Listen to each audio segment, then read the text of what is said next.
Hi, നമ്മൾ ഇന്ന് പറയാൻ പോകുന്നത് പ്രീവിയസ് ഇയർ ക്വസ്റ്റ്യൻ പേപ്പറിലെ ഒരു ക്വസ്റ്റ്യൻ ആണ്. കേരളത്തിലെ ഏറ്റവും വലിയ കായൽ ഏതാണ്? കേരളത്തിലെ ഏറ്റവും വലിയ കായലാണ് വേമ്പനാട്ട് കായൽ. ഏതാണ്? വേമ്പനാട്ട് കായൽ. കേരളത്തിലെ ഏറ്റവും പ്രധാനപ്പെട്ട 3 കായലുകളുണ്ട്. ഒന്ന് വേമ്പനാട്ട് കായലാണ്, രണ്ടാമത് അഷ്ടമുടി കായലാണ്, മൂന്നാമത് ശാസ്താംകോട്ട കായലാണ്. അപ്പൊ കേരളത്തിലെ ഏറ്റവും പ്രധാനപ്പെട്ട 3 കായലുകൾ ഏതൊക്കെ? വേമ്പനാട്ട് കായൽ, അഷ്ടമുടി കായൽ, ശാസ്താംകോട്ട കായൽ. ഏറ്റവും വലിയ കായലാണ് വേമ്പനാട്ട് കായൽ. ഇനി എന്താണ് കായൽ? അതറിയണ്ടേ? അതായത് കടലുമായിട്ട് നേരിട്ട് ബന്ധമുള്ളതോ ബന്ധമില്ലാത്തതുമായിട്ടുള്ള ജലാശയങ്ങളെയാണ് കായൽ എന്ന് പറയാം. കടലുമായിട്ട് നേരിട്ട് ബന്ധമുള്ളതോ ബന്ധമില്ലാത്തതോ ആയിട്ടുള്ള ജലാശയങ്ങളെയാണ് എന്ന് പറയാ കായലുകൾ എന്ന് പറയുന്നത്. ആകെ ടോട്ടൽ എത്ര കായലുകൾ ഉണ്ടെന്ന് ചോദിച്ചാൽ 34 കായലുകളാണ് ടോട്ടൽ ഉള്ളത്. കടലുമായിട്ട് ബന്ധപ്പെട്ട് കിടക്കുന്നതാണെങ്കിൽ 27 കായലുകളാണ്. കേരളത്തിലെ ഏറ്റവും വലിയ ശുദ്ധജല കായലാണ് ശാസ്താംകോട്ട കായൽ. ശുദ്ധ, ശാസ്ത്ര അല്ലെ, ഒരു രണ്ടും സെയിം ആയിട്ടുള്ള എന്ന വാക്കാണ് അല്ലെ. ശുദ്ധ, കേരളത്തിലെ ഏറ്റവും വലിയ ശുദ്ധജല കായൽ ഏതാണ് എന്ന് വെച്ചാൽ ശാസ്താംകോട്ട കായലാണ്. ഏതാണ്? ശാസ്താംകോട്ട കായലാണ്. കേരളത്തിലെ രണ്ടാമത്തെ വലിയ ശുദ്ധജല കായൽ. ആദ്യത്തെ വലിയ ശുദ്ധജല കായൽ ഏതാണ്? ശാസ്താംകോട്ട കായലാണെങ്കിൽ രണ്ടാമത്തെ ശുദ്ധജല കായലാണ് വെള്ളായണി കായൽ. എന്താണ്? വെള്ളായണി കായൽ അല്ലെ. നമ്മൾ വെള്ളായണി എന്നൊക്കെ കേൾക്കുമ്പോൾ വെളുത്ത അല്ലെ, നല്ല ശുദ്ധമായിട്ടുള്ള. കേരളത്തിലെ ഏറ്റവും വലിയ കായൽ ഏതാണ്? വേമ്പനാട്ട് കായലാണ് അല്ലെ. കേരളത്തിലെ രണ്ടാമത്തെ ഏറ്റവും വലിയ കായലാണ് അഷ്ടമുടി കായൽ. കേരളത്തിലെ രണ്ടാമത്തെ ഏറ്റവും വലിയ കായലാണ് അഷ്ടമുടി കായൽ. ആദ്യത്തേത് വേമ്പനാട്ട് കായൽ, രണ്ടാമത്തത് അഷ്ടമുടി കായൽ. ശുദ്ധജല കായൽ ഏതായിരുന്നു? ശാസ്താംകോട്ട കായൽ. രണ്ടാമത്തെ ശുദ്ധജല കായൽ ഏതാണ്? ഏറ്റവും വലിയ രണ്ടാമത്തെ ശുദ്ധജല കായലാണ് വെള്ളായണി കായൽ. സംസ്ഥാനത്തിന്റെ വടക്കേ അറ്റത്തെ കായൽ. വടക്കേ അറ്റം എന്ന് പറഞ്ഞാൽ കാസർഗോഡ്.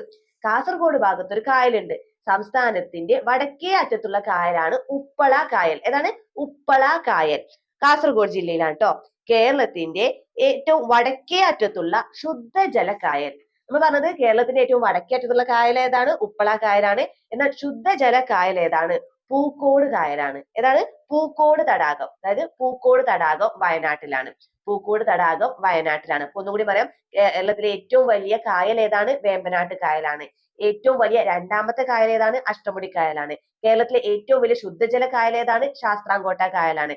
കേരളത്തിലെ ഏറ്റവും വലിയ രണ്ടാമത്തെ ശുദ്ധജല കായൽ ഏതാണ്? വെള്ളായണി കായലാണ്. കേരളത്തിലെ ഏറ്റവും വടക്കേ അറ്റത്തുള്ള കായൽ ഏതാണ്? ഉപ്പള കായലാണ്. കേരളത്തിലെ വടക്കേ അറ്റത്തുള്ള ശുദ്ധജല കായൽ ഏതാണ്? പൂക്കോട് തടാകമാണ്. ഏതാണ്? പൂക്കോട് തടാകം വയനാട്ടിലാണ്. അടുത്തത് കേരളത്തിലെ ഏറ്റവും ചെറിയ ശുദ്ധജല തടാകം ഏതാണ്? പൂക്കോട് തടാകം.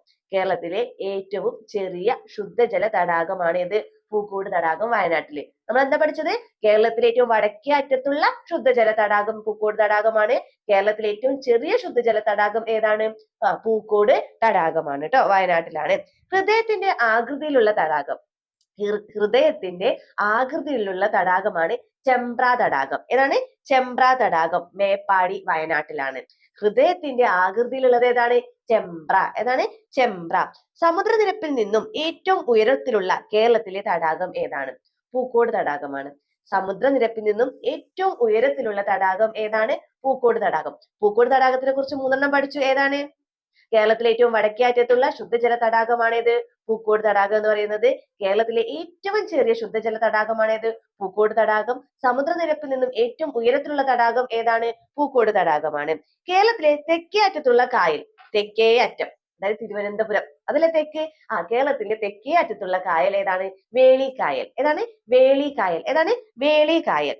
തിരുവനന്തപുരത്താണ്. കേരളത്തിലെ തെക്കേ അറ്റത്തുള്ള ശുദ്ധജല കായൽ ഏതാണ്? വെള്ളായണി കായൽ. ഏതാണ്? വെള്ളായണി കായൽ, തിരുവനന്തപുരം. അപ്പൊ കേരളത്തിലെ രണ്ടാമത്തെ ശുദ്ധജല തടാകം, ശുദ്ധജല കായൽ ഏതാണ്? വെള്ളായണി കായൽ. വെള്ളായണി കായലിനെ കുറിച്ച് നമ്മൾ ഒന്നും കൂടി പഠിച്ചു. തെക്കേ അറ്റത്തുള്ള ശുദ്ധജല കായൽ ഏതാണ്? തെക്കേ അറ്റത്തുള്ള ശുദ്ധജല കായൽ ഏതാണ്? വെള്ളായണി കായൽ. എന്താണ്? വെള്ളായണി കായൽ. ഇനി നമുക്ക് ഏറ്റവും പ്രധാനപ്പെട്ട കായലുകളെ കുറിച്ച് കുറച്ചും കൂടി വിശദമായിട്ട് പഠിക്കാനുണ്ട്. അതായത് വേമ്പനാട്ട് കായൽ. വേമ്പനാട്ട് കായലാണ് കേരളത്തിലെ ഏറ്റവും വലിയ കായൽ, അഥവാ ഇന്ത്യയിലെ ഏറ്റവും നീളമേറിയ കായലും ഏതാണ്? വേമ്പനാട്ട് കായലാണ്. ഇന്ത്യയിലെ ഏറ്റവും നീളമേറിയ കായൽ ഏതാണ്? വേമ്പനാട്ട് കായലാണ്. ആലപ്പുഴ, കോട്ടയം, എറണാകുളം ജില്ലകളിലാണ് വേമ്പനാട്ട് കായൽ വ്യാപിച്ചു കിടക്കുന്നത്. എവിടേക്കാണ്? ആലപ്പുഴ, കോട്ടയം, എറണാകുളം. ആലപ്പുഴ, കോട്ടയം, എറണാകുളം. ആലപ്പുഴ, കോട്ടയം, എറണാകുളത്താണ് വേമ്പനാട്ട് കായൽ വ്യാപിച്ചു കിടക്കുന്നത്. ആലപ്പുഴ, കോട്ടയം, എറണാകുളം അല്ലെ, ഈ 3 ജില്ലകളും ഒരുമിച്ചല്ലേ? ഇവിടെയാണ് വേമ്പനാട്ട് കായലില് വ്യാപിച്ചു കിടക്കുന്നത്. കൊച്ചി തുറമുഖം സ്ഥിതി ചെയ്യുന്നത് എവിടെയാണ്? വേമ്പനാട്ട് കായലാണ്. കൊച്ചി തുറമുഖം സ്ഥിതി ചെയ്യുന്നത് എവിടെയാണ്? വേമ്പനാട്ട് കായലാണ്. ഈ വേമ്പനാട്ട് കായലിലുള്ള ദ്വീപുകൾ ഏതൊക്കെയാണെന്നറിയോ? വെല്ലിംഗ്ടൺ ദ്വീപ്, വല്ലാർപാടം ദ്വീപ്, വൈപ്പിന്, പാതിരാമണല് എന്നൊക്കെയാണ് പ്രധാനപ്പെട്ട ദ്വീപുകൾ. പ്രധാനപ്പെട്ട ദ്വീപുകൾ ഏതാണ്? വെല്ലിംഗ്ടൺ ദ്വീപ്. ഏതാണ്? വെല്ലിംഗ്ടൺ ദ്വീപ്. പാതിരാമണൽ ദ്വീപ്. ഏതാണ്? പാതിരാമണൽ ദ്വീപ്. വല്ലാർപാടം ദ്വീപ്. ഏതാണ്? വല്ലാർപാടം ദ്വീപ്. അത് തോട്ടപ്പള്ളി സ്പിൽവേ, തണ്ണീർമുക്കം ബണ്ട് എന്നിവ നിർമ്മിച്ചിരിക്കുന്നത് വേമ്പനാട്ട് കായലിലാണ്. കുട്ടനാട്ടിൽ വേമ്പനാട്ട് കായൽ എന്നറിയപ്പെടുന്നത് പുന്നമടക്കായലാണ്. കുട്ടനാട്ടിലെ വേമ്പനാട്ട് കായൽ എന്താ അറിയപ്പെടാ? പുന്നമടക്കായൽ. പുന്നമടക്കായലിനെ കുറിച്ച് നമ്മൾ എന്തോ പഠിച്ചിട്ടില്ലേ? നെഹ്റു ട്രോഫി വള്ളംകളി നടക്കുന്നത് എവിടെയാണ്? പുന്നമടക്കായലിലാണ്. അപ്പൊ വേമ്പനാട്ട് കായലിലെ ഇവിടെ ആലപ്പുഴയിൽ അറിയപ്പെടുന്ന പേരെന്താണ്? കുട്ടനാട്ടിൽ അറിയപ്പെടുന്ന പേരെന്താണ്? പുന്നമടക്കായൽ. എന്താണ്? പുന്നമടക്കായൽ. എറണാകുളത്ത് അറിയപ്പെടുന്നത് കൊച്ചി കായൽ എന്നാണ്. കൊച്ചി കായൽ എന്നാണ് എറണാകുളത്ത് അറിയപ്പെടുന്നത്. റംസാർ പട്ടികയിൽ ഉൾപ്പെട്ടത് 2002-ലാണ്. അപ്പൊ എന്താണ് റംസാർ പട്ടിക എന്നല്ലേ? ഈ തടാകങ്ങളെയൊക്കെ സംരക്ഷിക്കാൻ വേണ്ടി വന്നിട്ടുള്ളതാണ് റംസാർ പട്ടിക. നമ്മളത് പറയൂട്ടോ. അപ്പൊ റംസാർ പട്ടികയിൽ ഇടം നേടിയിട്ടുണ്ട് ആര്? വേമ്പനാട്ട് കായല്. കുട്ടനാട്ടിലെ കൃഷിയിടങ്ങളിലൊക്കെ ഉപ്പുവെള്ളം കയറുകയാണ്. കുട്ടനാട്ടിലെ കൃഷിയിടങ്ങളിലൊക്കെ ഉപ്പുവെള്ളം കയറുന്നത് തടയുന്നതിനായിട്ട് തടയണ നിർമ്മിച്ചിട്ടുണ്ട്. ആ തടയണയാണ് തണ്ണീർമുക്കം ബണ്ട്. എന്താണ്? തണ്ണീർമുക്കം ബണ്ട്. ഇപ്പൊ എങ്ങനെ കണക്ട് ചെയ്യാം? തണ്ണിമത്തനൊക്കെ വെള്ളം ഇങ്ങനെ വലിച്ചെടുക്കുമല്ലോ. അപ്പൊ അവിടുത്തെ കൃഷിയിടങ്ങളിലൊക്കെ ഉപ്പുവെള്ളം കയറുന്നത് തടയാൻ വേണ്ടിയിട്ട് നിർമ്മിച്ചിട്ടുള്ള ബണ്ടിനെയാണെന്ന് പറയാ തണ്ണീർമുക്കം ബണ്ട് എന്നറിയപ്പെടുന്നത്. കുട്ടനാടിന്റെ വെള്ളപ്പൊക്കത്തിൽ നിന്ന് സംരക്ഷിക്കാൻ വേണ്ടിയിട്ടുള്ളതാണ് തോട്ടപ്പള്ളി സ്പിൽവേ. വെള്ളപ്പൊക്കത്തിൽ നിന്ന് സംരക്ഷിക്കാൻ വേണ്ടിയിട്ടുള്ളതാണ് ഇത് തോട്ടപ്പള്ളി സ്പിൽവേ വന്നിട്ടുള്ളത്. അതായത് 1ാം പഞ്ചവത്സര പദ്ധതി കാലത്താണ് തോട്ടപ്പള്ളി സ്പിൽവേ വന്നിട്ടുള്ളത്. ഇത്രയും ഭാഗം എക്സാമിന് ഒരു പോയിന്റ് പോലും വിടാതെ പഠിക്കേണ്ടതാണ്. ഓക്കെ, അപ്പൊ നമുക്ക് അടുത്തത് അഷ്ടമുടി കായലിലേക്ക് പോകാം. കേരളത്തിലെ ഏറ്റവും വലിയ 2ാമത്തെ കായലാണ് ഇത്? അഷ്ടമുടി കായൽ അല്ലെ? അഷ്ടമുടി അല്ലെ? അഷ്ടമുടി കായൽ. അഷ്ടം എന്ന് പറഞ്ഞാൽ എന്താണ് സംഖ്യ? 8 എന്നാണ്. അപ്പൊ 8നെ കുറിച്ചൊക്കെ ഇതിൽ പറയുന്നുണ്ട് കേട്ടോ. കൊല്ലം ജില്ലയിലാണ് അഷ്ടമുടി കായൽ ഉള്ളത്. പനയുടെ അല്ലെങ്കിൽ നീരാളിയുടെ ആകൃതിയിൽ കാണപ്പെടുന്നു. അത് നമുക്ക് എങ്ങനെ കണക്ട് ചെയ്യാം? മുടി ഇങ്ങനെ വെള്ളത്തിലൊക്കെ നമ്മൾ കുളിക്കുകയാണെങ്കിൽ, അത് തോട്ടിൽ പുഴയിലൊക്കെ കുളിക്കുകയാണെന്നുണ്ടെങ്കിൽ മുടി ഇങ്ങനെ വെള്ളത്തിൽ ഇങ്ങനെ നീരാളി പോലെ ഒഴുകുന്നത് കണ്ടിട്ടില്ലേ? അപ്പൊ നീരാളിയുടെ രൂപത്തിൽ അല്ലെങ്കിൽ പനയോലയുടെ രൂപത്തിലുള്ളതാണ് ഏത്? അഷ്ടമുടി കായൽ എന്ന് പറയുന്നത്. കേരളത്തിലെ ശുദ്ധജല തടാകങ്ങളിലേക്കുള്ള കവാടം എന്നറിയപ്പെടുന്നു. കേരളത്തിലെ തടാകങ്ങളിലേക്കുള്ള, അതായത് ശുദ്ധജല തടാകങ്ങളിലേക്കുള്ള കവാടം എന്നറിയപ്പെടുന്നത് ഏതാണ്? അഷ്ടമുടി കായലാണ്. Gateway to the backwater of Kerala. അതായത് തടാകങ്ങളിലേക്കുള്ള കവാടം എന്നറിയപ്പെടുന്നത് ഏതാണ്? അഷ്ടമുടി കായലാണ്. കല്ലടയാർ പതിക്കുന്നത് അഷ്ടമുടി കായലിലാണ്. അഷ്ടമുടി കായൽ അറബിക്കടലുമായി ചേരുന്ന സ്ഥലത്തിന് പറയുന്ന പേരാണ് നീണ്ടകര അഴി. അഷ്ടമുടി കായൽ അറബിക്കടലുമായിട്ട് ചേരുന്ന ഭാഗത്ത് പറയുന്ന പേരാണ് നീണ്ടകര അഴി എന്ന് പറയുന്നത്. എന്താണ്? നീണ്ടകര അഴി എന്നറിയപ്പെടുന്നു. ഇവിടെ 8 ചെറിയ ദ്വീപുകളുണ്ട്. അപ്പൊ അഷ്ടം എങ്ങനെ പേര് കിട്ടിയത് മനസ്സിലായോ? ഈ അഷ്ടമുടി കായലിൽ 8 ചെറിയ ദ്വീപുകളുണ്ട്. എത്രണ്ണം? 8 ചെറിയ ദ്വീപുകളുണ്ട്. ഈ ദ്വീപുകളെ പറയുന്ന പേരാണ് മൺട്രോ തുരുത്ത്. എന്താണ്? മൺട്രോ തുരുത്ത്. അഷ്ടമുടി കായൽ 8 ചെറിയ ദ്വീപുകളുണ്ട്. ഈ ദ്വീപുകളെ പറയുന്ന പേരാണ് മൺട്രോ തുരുത്ത്. എന്താണ്? മൺട്രോ തുരുത്ത് എന്നാണ് പറയുന്നത്. അഷ്ടമുടി കായല് റംസാർ പട്ടികയിൽ ഇടം നേടിയത് 2002-ൽ തന്നെയാണ്. വേമ്പനാട്ട് കായലും റംസാർ പട്ടികയിൽ ഇടം നേടിയത് എന്നാണ്? 2002-ലാണ് കേട്ടോ. ഈ അഷ്ടമുടി കായലാണ് പ്രസിഡന്റ്സ് ട്രോഫി വള്ളംകളി നടക്കുന്നത്. നമ്മൾ പഠിച്ചതല്ലേ പ്രസിഡന്റ്സ് ട്രോഫി? പ്രസിഡന്റ് എന്ന് പറഞ്ഞാൽ രാഷ്ട്രപതി എന്നാണ് അല്ലെ? നമ്മുടെ ഇന്ത്യയിലെ ആദ്യ പൗരൻ എന്നൊക്കെ പറയും. ഇന്ത്യയിലെ ആദ്യത്തെ പ്രഥമ പൗരൻ എന്നൊക്കെ അറിയപ്പെടുന്നത് ആരാണ്? നമ്മുടെ രാഷ്ട്രപതിയാണ്. പ്രഥമ എന്ന് പറഞ്ഞാൽ ഒന്നല്ലേ? ഒന്ന് പോലെ ഒരു സംഖ്യയുള്ള കായലല്ലേ അഷ്ടമുടി കായൽ? ഇത് 1, 8 അല്ലെ? 1, 8 പ്രഥമ പൗരൻ എന്നൊക്കെ പറയും. അഷ്ടമുടി കായൽ. അപ്പൊ പ്രസിഡന്റ്സ് ട്രോഫി വെള്ളംകളി നടക്കുന്നത് എവിടെയാണ്? അഷ്ടമുടി കായലിലാണ്. ഇനി അടുത്തത് ശാസ്താംകോട്ട കായൽ.